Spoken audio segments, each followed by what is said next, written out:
आम्ही इथून पाठीमागेही स्वागतच केलं होतं. आताही 100-150 जणांसाठी लागतं, आम्ही स्वागतच केलेलं आहे त्यांचं. पण माझ्या करोडो मराठा समाजाचं मागणी आणि म्हणणं आहे की आमच्या हक्काचं ओबीसीतलं असणार आमचं आरक्षण आमच्या कुणबी नोंदी सापडल्यात आणि ज्या मराठा बांधवांच्या राज्यभर कुणबी नोंदी सापडल्या नाहीत त्यांच्यासाठी सगळ्या सोयऱ्यांची आपण अधिसूचना काढलेली त्याची अंमलबजावणी करा. आम्हाला जे पाहिजे जे हवं आहे ते आम्ही मिळवणार आहेत. मग तिथं आंदोलनाची घोषणासुद्धा आम्ही उद्या करणार आहे. मी पाठीमागेही सांगितलं होतं की ते आम्ही नाकारण्याचं काही कारणच नाही, परंतु टिकेल का ही शंका आहे. ते राज्यापुरतं आहे आणि आमचं जे हक्काचं आहे ते राज्यापासून केंद्रापर्यंत आहे. आमचे लेकरं ती थांबू ठेवणार आहे. त्यांचं आम्ही त्याबद्दल स्वागतच केलेलं आहे, आत्ताही करतो. परंतु ते दोघा तिघांची मागणी 100-150 लोकांना लागणारं ते आरक्षण आहे. त्याच्यात माझ्या गोरगरीब मराठ्यांच्या पोरांचं काही कल्याण होणार नाही. त्यामुळं आम्ही आमच्या ओबीसीतून आरक्षणाला जे आमचं आहे हक्काचं आम्ही त्यांचं द्या म्हणत नाहीत, आमचंच आहे ते. आणि ज्यांच्या नोंदी मिळाल्या नाही त्यांच्यासाठी सगळ्या सोयऱ्यांची जी आपण अधिसूचना काढली त्याची अंमलबजावणी आम्हाला पाहिजे आणि त्यावरती आम्ही ठाम आहे. सगळे सोयरे अध्यादेशावर 6 लाख हरकती आलेल्या आहेत आणि त्या हरकतीवर प्रक्रिया सुरू आहे आणि ती प्रक्रिया पूर्ण झाल्यानंतर योग्य तो निर्णय सरकार घेईल आणि त्यावर विश्वास ठेवावा असं मुख्यमंत्र्यांनी मला सांगितलेलं आहे. माननीय मुख्यमंत्री साहेबांवर विश्वास ठेवला नसता तर आंदोलन इतके दिवस चालत नसतं. त्यांच्यावर विश्वास ठेवला, त्यांचा मान सन्मान केला म्हणून या मराठ्यांनी म्हणून तर 6 महिन्याचा वेळ दिला त्यांना. हा थोडा वेळ नाही आहे. हे बघा, प्रत्येक वेळेस समाज महत्त्वाचा आहे आम्हाला. प्रत्येक वेळेस माणूस भावनेत अडकून आपल्या जातीच्या लेकराचं वाटलं नाही करू शकत. त्यांना जशा सरकार चालवताना मर्यादा आहेत तसे आमच्या समाजाला या आम्हालासुद्धा आमचे लेकरं मोठे करताना आम्हालाही मर्यादा आहे. आम्हाला गोडीनं आमच्या पोरांचं भविष्य घडणार नाही. तुम्ही आश्वासन दिल्यानं आमच्या पोरांचं पोट भरणार नाही. आम्हाला इथं कृती करावं लागते, आमच्या पोरांना अभ्यास करावा लागतो, कष्ट करायला लागतं. वयाचे 20-20 वर्षे 25-25 वर्ष पोरं शिक्षणात घालतात आणि त्याचं कुठंतरी भविष्य घडायच्या टायमाला तो त्याच्यापासून मुकला जातो. त्यामुळं आमचं आरक्षण आम्हाला हक्काचं आहे ते पाहिजे. तुम्हाला जसं द्यायचं आहे ते तुम्ही ठरवा.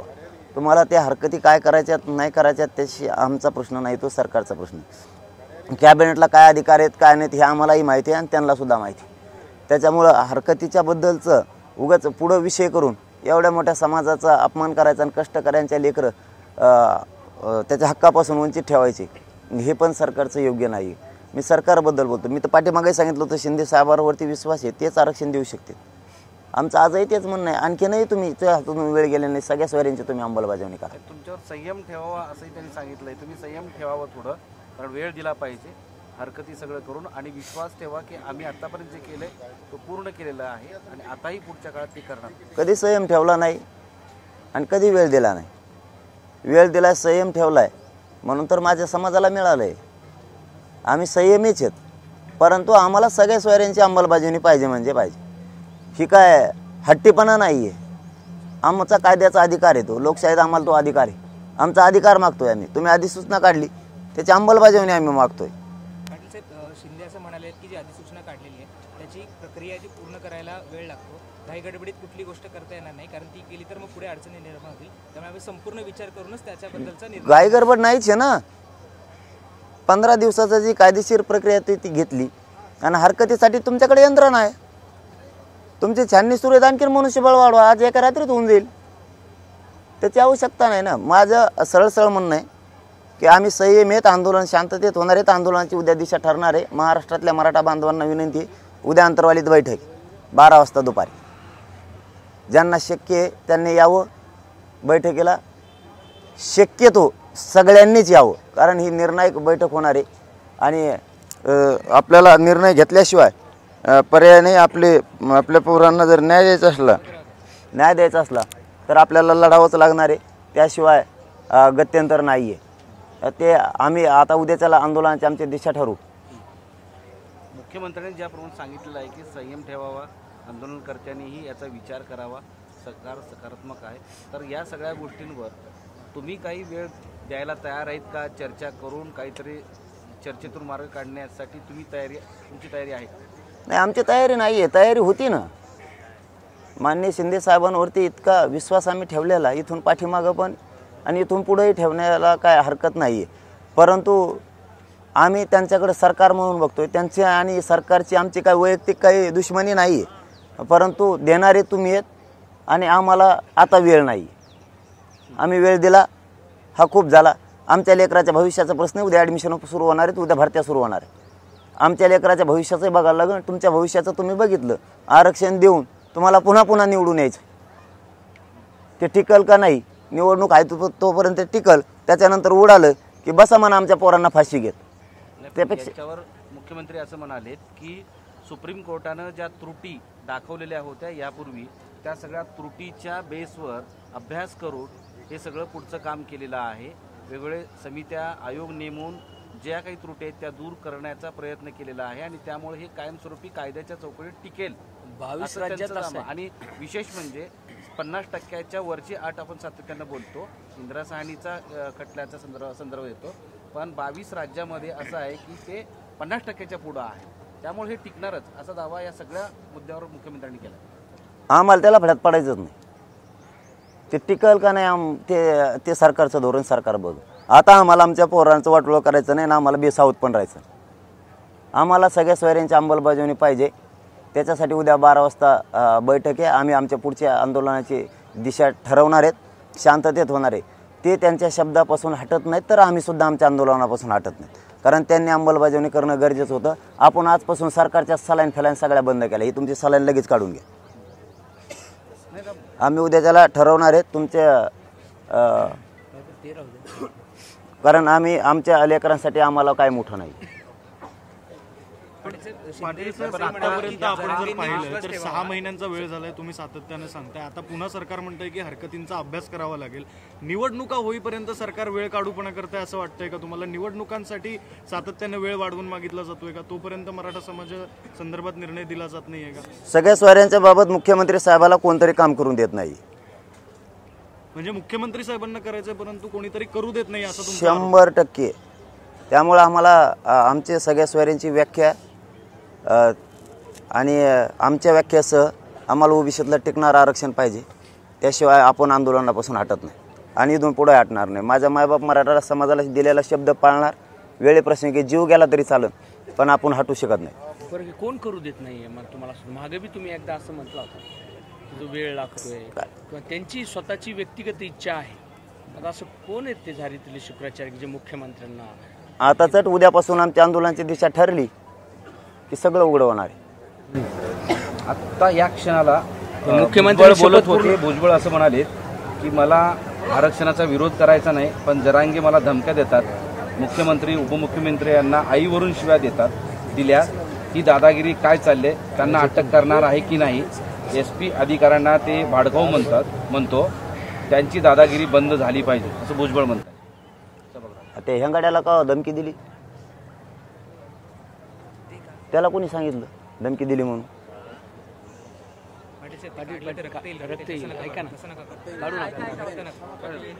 अंमलबजावणी व्यवस्थेवर ना उपचार ना सरकारचे काय. अंमलबजावणी सगळ्या सोयऱ्यांची, बाकीचं बोलायचंच नाही काय. पाटील साहेब, तुम्ही हे हाताने सलाईन काढण्याचा प्रयत्न करताय. हा सरकारबद्दलचा राग म्हणायचा का अजून आरक्षण मिळालेलं नाही याचं दुःख म्हणायचं? नेमका राग आहे? दिलेल्या आरक्षणाचं आम्ही स्वागत केलंय, परंतु मराठ्यांची ती मागणी नाही. मराठ्यांची मागणी ओबीसीतून आमचं हक्काचं आरक्षण त्यासाठी पाहिजे आणि अंमलबजावणीसाठी या समाजासाठी जीव द्यायची वेळ आली तरी हरकत नाही. मी हटू शकत नाही, पण गोरगरिबांच्या लेकराचं कल्याण करायचं आहे आम्हाला आणि माझा मराठा समाजही. आम्ही उद्या त्याला निर्णय घेऊन पुढील आंदोलनाची दिशा फायनल ठरवणार आहे. पण आत्ताची भावना काय? उद्वेग आहे सरकारबद्दल का मनात दुःख वाटतंय की इतका लढा देऊन सुद्धा तुमची जी मागणी आहे ती पूर्ण झालेली नाही? दुःख की राग? नेमकी भावना काय मनातली आत्ताची? त्यांना आता ते उद्या आमचा निर्णय ठरल्यावर कळत. तुम्ही इतक्या अर्जंटपणे लगेच्या लगे काढून टाकताय. आता काय की आता तुम्हाला हे अन्न पाण्याविना औषध विना उपोषण चालू ठेवायचे का? हो, उद्याच्याला समाजाची बैठक ठेवून आंदोलनाची दिशा ठरणार राज्यभरात. पाटील साहेब, शिंदे साहेबांनी असंही म्हटलेलं आहे की जरांगे साहेबांना विनंती करतो की आरक्षण देण्याची शपथ घेतल्यावर आम्ही 3 महिन्यात आरक्षण दिलं आहे. हे आरक्षण टिकण्यासाठी डिटेल सर्वे केला आहे. 2.5 कोटी लोकांपर्यंत जाऊन हे आम्ही काम केलेलं आहे. त्यामुळे जरांगेंनी विश्वास ठेवावा, आम्ही कुठलाही दुजाभाव करणार नाही. सरकार कायद्याच्या चौकटीत बसणारच आरक्षण देणार आहे. त्यांच्यावरच विश्वास ठेवलेला आहे आम्ही, दुसऱ्यावर नाही. आणि त्यांनी बोलल्याप्रमाणे दिलं आहे त्याचं मग स्वागत केलं ना आम्ही. पण त्याचबरोबर आम्हाला सगळ्या सोयरींसुद्धा अंमलबजावणी होईल ही 100% आशा होती. तुम्ही कोणाच्या तरी दर्पणाखाली येऊन जर माझ्या गोरगरीब मराठ्यांच्या करोडो पोरांचं वाटोळं करणार असाल तर हे मात्र योग्य नाही. असे कुठलं दडपण असेल पाटील एवढ्या मोठ्या? उद्या आंदोलनाची दिशा ठरल्यावर सगळं उघड होईल. पण ज्या वेळेस मुख्यमंत्री अधिवेशनामध्ये सांगितले की मराठा समाजाला इतक्या वर्षानंतर आज न्याय मिळतोय, तो आज आनंदाचा दिवस आहे. आणि हा न्याय मिळण्यासाठी गेल्या 6 महिन्यापासून 5 महिन्यांपासून अहोरात्र प्रयत्न सगळेजण करत होते.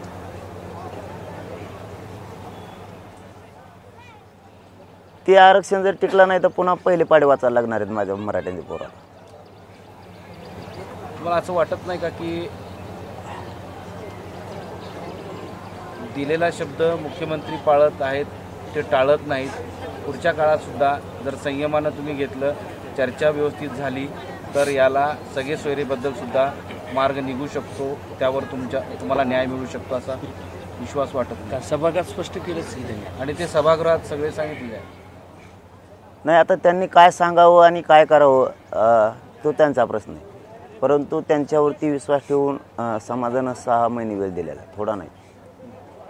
आणि मागणी ही ओबीसी आरक्षणातली, आणि कायदे मात्र मागणीच्या विरोधात व्हायला लागले. 2-3 बोंबलायचं आम्हाला ते पाहिजे म्हणून, आणि ते 100-150 लोकांना लागतंय फक्त. तेवढ्यासाठी करोडो माझा गोरगरीब मराठा समाज विटीस धरायचा हे बरोबर नाही. कारण समाजाची मागणी आणि समाजाच्या पोरं मोठे त्याच्यात होणार आहेत. मराठ्यांच्या पोरांचं हित सगळ्या सोयऱ्यांच्या याच्यात आणि कुणबी नोंदीत होणार आहे. आणि ते सोडून तुम्ही वेगळे कायदे पारित करताय, ही समाजाचा खूप मोठा अपमान आहे. आणि आम्ही मात्र सगळ्या सोयऱ्यांची अंमलबजावणी घेणार आहेत. ते कसे देत नाहीत तेच बघतो आता. उद्याच्याला दुपारी 12 वाजता बैठक यासाठीच लावली. ज्यांना शक्य असेल महाराष्ट्रातल्या मराठा बांधवांनी त्यांनी अंतर्वालीत बैठकीला यावं, शक्यतो सगळ्यांनीच यावं. पाटील साहेब, शिंदे साहेबांचं म्हणणं आहे की हे आरक्षण जे आता दिलं आहे ते टिकवण्यासाठी सरकार सगळी ताकद लावेल, जे करायचं असेल ते सगळं करू. ते आम्हाला पाहिजेच नाही ना. त्याचं स्वागत केलं आहे, काही जणांना पाहिजे होतं म्हणून. या गोरगरिबाच्या लढाईमुळेच हे आरक्षण मिळालेलं आहे. हे सगळं श्रेय गोरगरीब माझ्या मराठ्यांच्या लढाईचं. यांच्याचमुळं तो काय आयोग गठीत झाला, अहवाल आला, ते ज्यांना पाहिजे त्यांना मिळालं. परंतु ते आरक्षण जर नाही टिकलं ना, पोरांच्या वेदना तुम्ही नाही डोळ्याने बघू शकत. बोलणं खूप सोपं असतं. मी आंदोलन करायचं म्हणून नाही करत. उभं वाटलं झालं पोरांचं. ज्यांच्या निवडी झाल्यात त्यांचं घर उघड्यावर पडलं सगळं. आईबापाला कळाना पोरगा अधिकारी झाले का आणखी शिकत आहे, नियुक्त्यासुद्धा नाहीत. आणि पुन्हा हेच आरक्षण, आणि ते जर पुन्हा रद्द झालं तर मराठ्यांचे पोरं मेलेच म्हणून समजायचं. त्यापेक्षा आमचं हक्काचं असून ते द्यायचं सोडून हे दुसरं कोणतं देत आहे? बरं पाटील साहेब, आयोग गठीत करणं असेल, त्याच्यानंतर आजच्या भाषणामध्ये तुमचं नाव घेऊन तुम्हाला मुख्यमंत्र्यांनी दिलेलं श्रेय असेल, 10% आरक्षणाचा निर्णय असेल, हे सगळं करून फसवणूक केली असं थेटपणे म्हणणं आहे का तुमचं? मराठा समाजाची सरकारने फसवणूक केली असं थेट म्हणणं आहे का? आमचं एवढंच म्हणणं आहे, त्यांनी आज त्याबाबतचा निर्णय घ्यायला पाहिजे होता. कारण वेळ पाहिजे तितका दिलेला आहे सगळ्या सोयऱ्यांच्या बाबत. त्यांनी तेवढं गांभीर्याने राहायला पाहिजे होतं त्याबाबत. ज्याच्यासाठी गांभीर्य घेण्याची आवश्यकता नव्हती, ज्याच्यासाठी ज्या मागणीसाठी उठावच नव्हता, ज्या मागणीपासून सरकारला काही धोकाच नव्हता, ती मागणी तुम्ही मंजूर केली. आणि ज्यासाठी मराठा समाज आक्रोश करतोय, सगळ्या सोयऱ्यांची अंमलबजावणी करा म्हणतोय, तर तुम्ही या माता मावल्यांना गोरगरीब फाटक्या कपड्यातल्या माझ्या मायबाप मराठ्यांची चेष्टा करायला लागले. कोण असं हे सहन करू शकतो? मला जर खरोखरच मुलगा म्हणून काम करायचं तर मी मायबाप म्हणूनच त्यांना मायबाप म्हणूनच बघणार आहे आणि तितक्या ताकदीनं काम करणार आहे. ही काय आडमोठी भूमिका नाही. आडमोठी भूमिका असते तर 6 महिन्याचा वेळच दिला नसता. हक्काचं असून काय मिळत नाही? ज्यांना हक्कच नाही त्यांना मिळालंय, आणि हक्काचं असून मिळत नाही. असं का केलं असावं की तुमची मागणी एक, त्यावर अधिवेशन घेणं किंवा त्यावर कायदा पारित करण्यापेक्षा हे नवीन काय याच्या मागचं काय नेमकं कारण असं वाटतं तुम्हाला? त्यांना त्यांची गरज आहे ना. त्यांना त्यांची गरज आहे, मराठ्यांची गरज नाही आहे. आता मराठ्याची शक्ती काय आहे आणि मराठ्यांची गरज किती आहे आता त्यांना एकदा उद्या आंदोलनाची दिशा ठरल्याच्या नंतर लक्षात येईल मराठ्यांची किती गरज आहे. कारण मुख्यमंत्री साहेबांवरती विश्वास आहे म्हणून तर या आत्तापर्यंत मराठा समाजाने त्यांचा सन्मान करून एवढा वेळ दिलेला आहे. आणि शेवटी आज आम्हाला तोच दिवस बघायला लावला, नेमका सगळा स्वाऱ्याचाच अंमलबजावणी तुम्ही मागं ठेवली. आता आंदोलनाच्या पलीकडे काय नुसतं आंदोलनच काय शेवटी काय शेवटी कळेल ना, शेवट सांगायचा नसतो.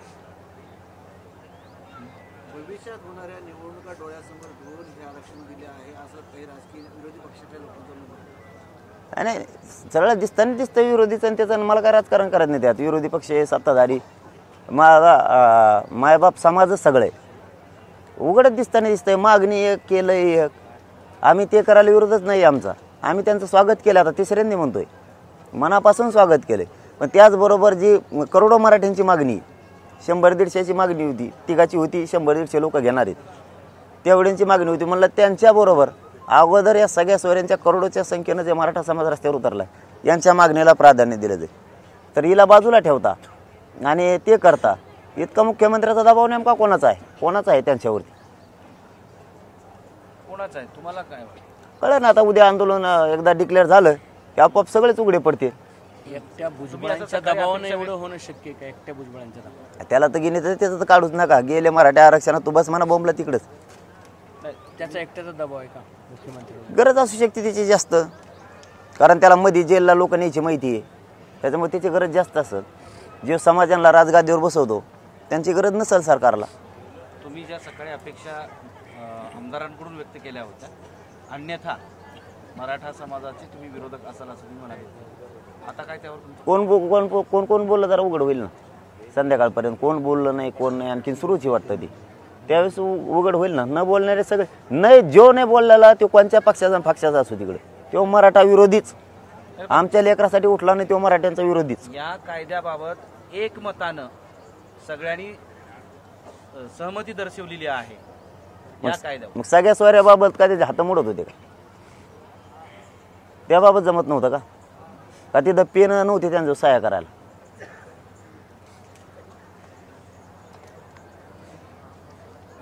राज ठाकरे असे म्हटले की मराठा समाजाला आरक्षण देण्याचा राज्य सरकारला अधिकार तरी आहे. आता त्यांना दोघालाच माहीत, सरकारला आणि त्यांनाच. चलो धन्यवाद.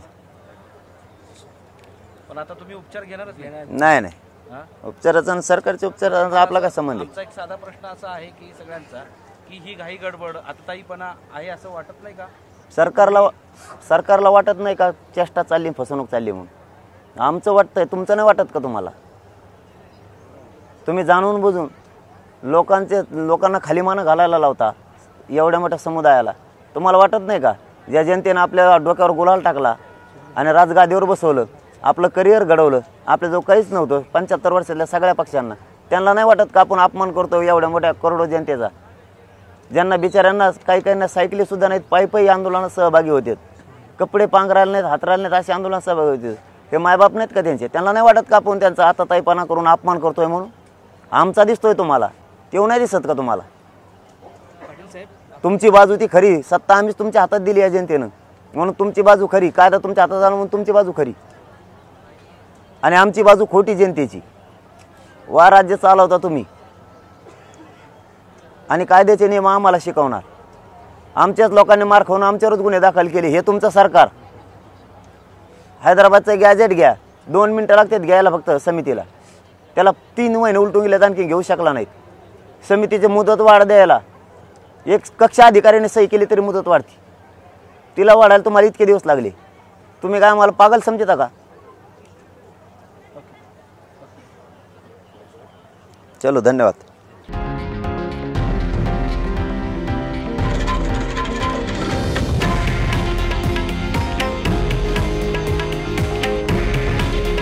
हे आहे देशातील नंबर 1 न्यूज नेटवर्क आणि आपण पाहत आहात TV9 मराठी. काळजी तुमची, हित महाराष्ट्राचं.